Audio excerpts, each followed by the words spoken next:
Hemos tenido una interrupción lamentable. Estábamos refiriéndonos a que la cuestión social provoca en el pensamiento social y en el pensamiento jurídico una visión crítica de las condiciones en las que se desenvuelven los sujetos jurídicos y permiten apreciar que el derecho de la época no es suficiente ni es el adecuado para manejar las relaciones jurídicas entre sujetos desiguales. Cuando he mencionado que el trabajador y el empleador o determinadas personas no están en igualdad de condiciones que otras para manejar los negocios jurídicos, hemos dejado en evidencia que lo que el pensamiento y la doctrina jurídica comienzan a generar a partir de esos tiempos es la idea de que hay desigualdades jurídicas que no se pueden tratar del mismo modo con las reglas que el derecho civil o el derecho público había planteado o generado hasta ese momento. De modo que el tema que se plantea es cómo resolver esa desigualdad en el marco de lo jurídico. Y justamente la necesidad de atender a la parte débil de la relación jurídica plantea la necesidad de protegerla por la vía de dotarle a esa persona o a ese sujeto jurídico en condiciones de desigualdad de ciertas garantías y de privilegios jurídicos. Lo que había sido parte del derecho feudal y aprovechaba a los señores feudales, que eran los privilegios, ahora se los recoge como posibilidad de subsanar las desigualdades jurídicas en favor de quienes se estima son sujetos en imposibilidad de poder tratar las relaciones jurídicas en igualdad de condiciones frente a otros. Los desamparados, entonces, terminan siendo sujetos que deben ser protegidos por el derecho de manera especial a través de esos mecanismos de tutela. La protección como concepto es lo que entonces aparece siendo parte de estas nuevas tendencias jurídicas. El principio de tutela, el principio de protección, que se conoce como principio tutelar o principio tuitivo, se habrá de desarrollar a partir de entonces como uno de los elementos basales de lo que comienza a configurarse como el derecho social. Estas propuestas, además, no es que nacen solo desde las visiones que para la época profesaban los sectores obreros que incluso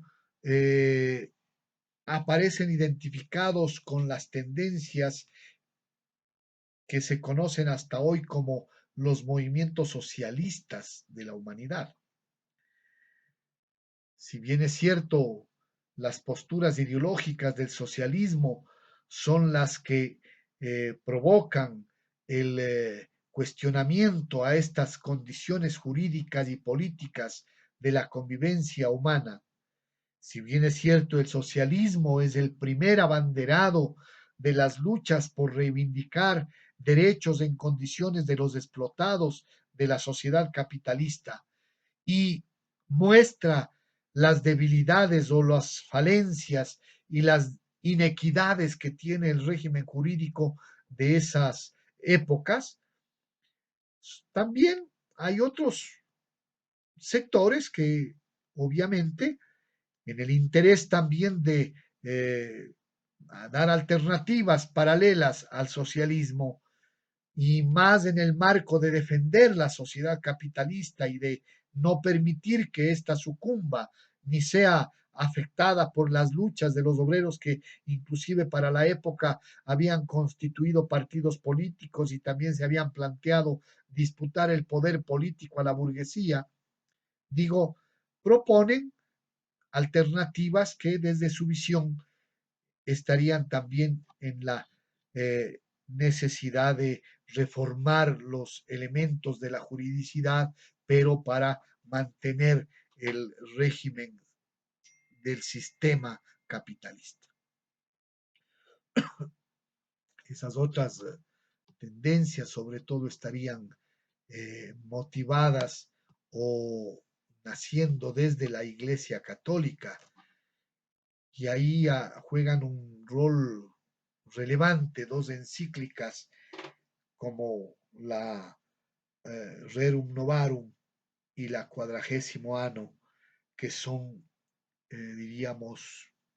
fuente de lo que posteriormente se denominaría la doctrina social de la Iglesia, que obviamente reivindica el tema de que entre el capital y el trabajo no debe existir una relación de oposición, sino más bien de cooperación. Entre las tesis centrales de estas visiones que se configuran a partir de estas encíclicas están justamente aquellas que aluden a que el trabajo y el capital deben cumplir una función social y en función de cooperar en beneficio de la sociedad, en lugar de confrontarse, tienen que cooperar para contribuir al desarrollo humano y al desarrollo social. Aquí hay una clara alusión, por lo tanto, a la visión de la lucha de clases que habían planteado sobre todo los marxistas. Las visiones del socialismo entienden que el capitalismo no está en capacidad de resolver las necesidades de los pobres y de los explotados del mundo, precisamente porque existe interés, sobre todo, de acumular riqueza y ese interés de acumulación de ningún modo va a renunciar a las condiciones de explotación de la fuerza de trabajo y por lo mismo los trabajadores tienen que optar por la necesidad de luchar por sus derechos y no solamente de luchar por sus derechos porque esa lucha resultaría además inocua si es que no hay un poder que permita consolidar el ejercicio de otras condiciones de vida de los seres humanos. Y por eso mismo entonces el socialismo o las tendencias socialistas, sobre todo marxistas, plantean la necesidad de luchar por el poder, entendiendo que es inevitable la confrontación de los intereses entre capitalistas y proletarios y en ese marco entonces la posibilidad de una verdadera construcción de una sociedad justa, adecuada, es posible solo si los obreros y las demás clases y capas explotadas del capitalismo toman el poder en sus manos y construyen esa sociedad en donde la primera fase sería esta fase inicial de camino hacia la igualdad que es el socialismo. De todos modos, las dos posturas confluyen en el hecho de que hay que modificar el ordenamiento jurídico. Y en función de estas visiones es que se va construyendo lo que se denomina el derecho social. Y el derecho social entonces tiene como principio el principio de la equidad, el principio de la igualación de los desiguales por la vía de las garantías jurídicas, que son verdaderos privilegios que tienen que otorgarse de manera tutelar a los más débiles de la relación jurídica. Se trata entonces del principio de protección, el principio tutelar o tuitivo que hemos mencionado, sobre el cual descansa el derecho social. Y en ese, fundamentalmente, es donde se fundamenta el derecho laboral. Aquí estamos viendo entonces que la naturaleza del derecho laboral modifica notablemente la lógica de cualquier forma jurídica o de las relaciones jurídicas que se vayan a entablar en este ámbito.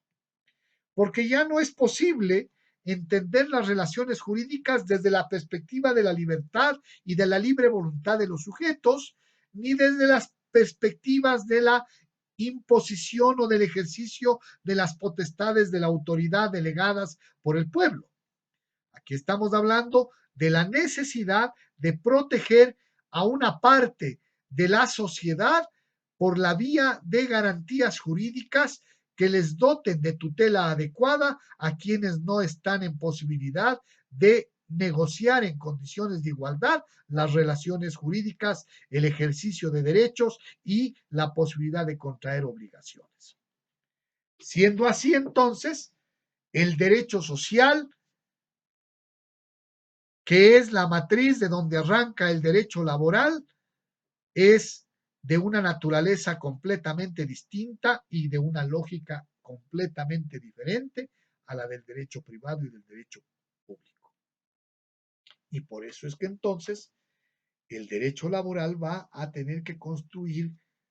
otros principios para efectivamente atender lo que implican las relaciones laborales. Sobre esos principios hablamos en el siguiente video. Un gusto. Nos vemos en la próxima conferencia.